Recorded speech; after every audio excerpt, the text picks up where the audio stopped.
What up, freaks? Merienda Series naman tayo ngayon. Ang buena mano nating recipe ay Buchi at Palitaw. Madali lang ito dahil iisang dough lang ang gagamitin natin para sa kanilang dalawa. Game na? Rekta na!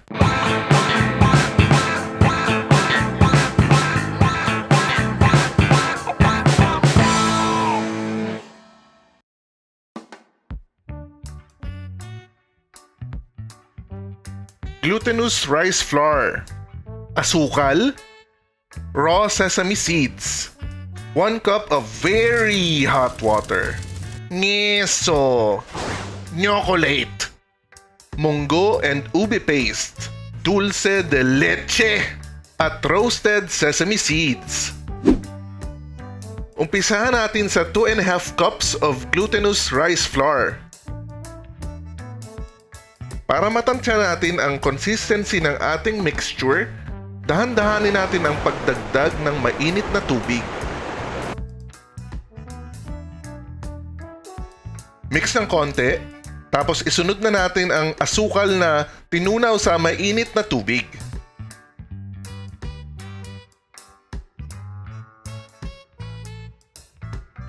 Haluin ng mabuti hanggang... Teka, kamayin ko na nga lang.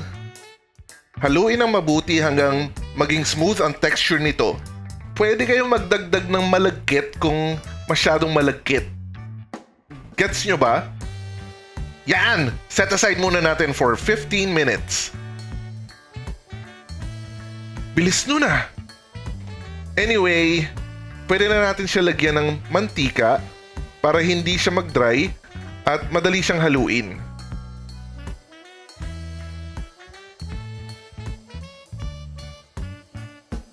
Pwede na tayo mag-start mag-portion. Okay lang kahit hindi perfect ang mga gagawin nating balls. Look at them balls. Ihanda na natin ang mga palaman at coating ng ating buchi. Bago ang lahat, mag-lotion muna tayo ng mantika. Bilugin uli ang buchi at make pindot like this oh. At saka natin ilagay ang ating cheese filling.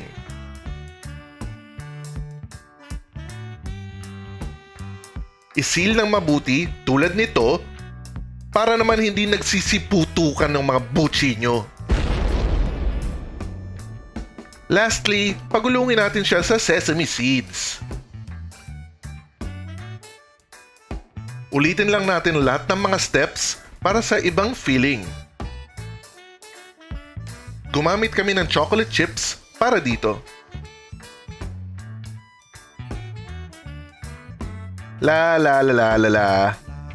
Nasusundan nyo ba? May quiz tayo dito mamaya ah. Para hindi sayang ang oras, pagsabayin natin ang munggo at ubi paste.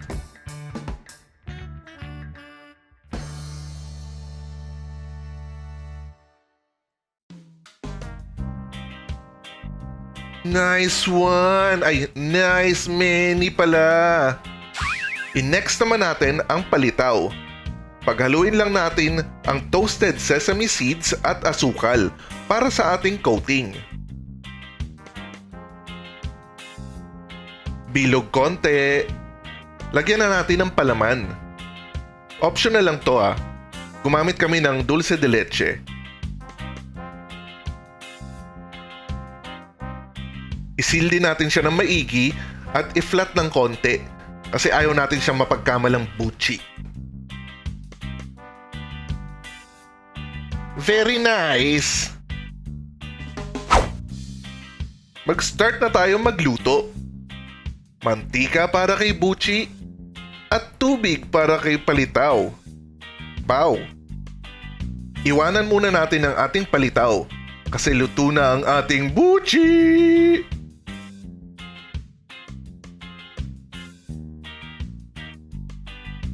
Dakipin na rin natin ang mga lumutang na suspect.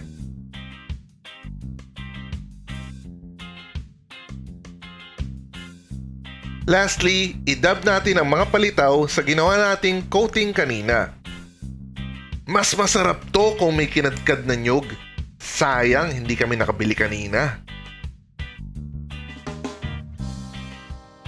Nilapag na namin ang mga merienda. Okay? Rekta na!